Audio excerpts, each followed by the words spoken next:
Super star Rajinikanth உடைய கூலி படத்துல மிக முக்கியமான ஒரு அப்டேட் வந்திருக்குங்க. அதை பத்தி தான் இந்த பதிவில் பார்க்க போறோம். ஸ்கிப் பண்ணாம பாருங்க.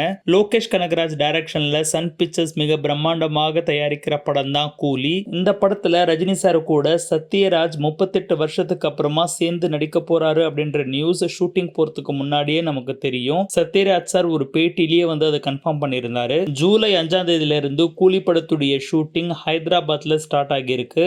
முதல் நாளே சூப்பர் ஸ்டார் ரஜினிகாந்தோட சேர்ந்து உலகநாயகன் கமலஹாசனுடைய டாட்டரான ஸ்ருதி ஹாசன் சேர்ந்து நடிச்சிருந்தாங்க. இந்த படத்துல தளபதிக்கு அப்புறமா சோபனா தலைவர் சூப்பர் ஸ்டார் கூட சேர்ந்து நடிக்க போறாங்க. இது மட்டும் இல்லாம மாஸ்டர் மகேந்திரன் இந்த படத்துல நடிக்க போறாரு அப்படின்ற ஒரு நியூஸ் வந்திருக்குங்க.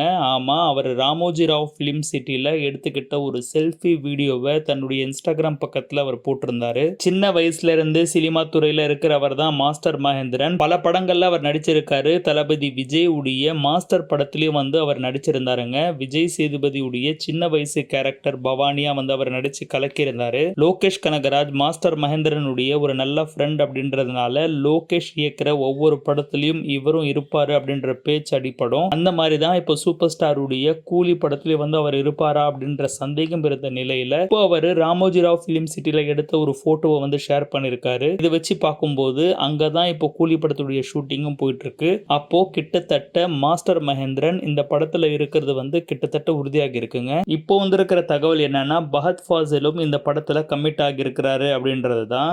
ஏற்கனவே சூப்பர் ஸ்டார் ரஜினிகாந்த் உடைய வேட்டையன் படத்துல தலைவர் கூட சேர்ந்து அவர் நடிக்கிறாரு. இப்போ இந்த படத்திலையும் கமிட் ஆகி இருக்காரு அப்படின்ற ஒரு தகவல் இருக்கு. இந்த படத்துல மாஸ்டர் மகேந்திரன், பஹத் ஃபாசில், போதா குறைக்கு சத்யராஜ் வேற இருக்காரு அப்படின்னும் பொழுது இந்த படம் எப்படியாப்பட்ட ஒரு படமா உருவாகும் அப்படின்றது நம்மளுக்கு புரியுது. கண்டிப்பா ஒரு அதிரிபுதிரியான ஆக்ஷன் படமா இந்த படம் இருக்கும் அப்படின்றது தான் என்னுடைய கணிப்பா இருக்கு. அடுத்த டேட்ஸ்ல இன்னும் யாரெல்லாம் இந்த படத்துக்குள்ள இருக்கிறாங்க, இவங்கெல்லாம் இருக்கிறது கன்ஃபார்ம் தானா அப்படின்றதெல்லாம் நம்மளுக்கு தெரிய வரும். இந்த மாதிரியான சுவாரஸ்யமான தகவல்கள் உங்களுக்கு தெரியணும் அப்படின்னா சேனலை கண்டிப்பா ஃபாலோ பண்ணிட்டு வாங்க. நிறைய பேருக்கு ஷேர் பண்ண மறந்துடாதீங்க.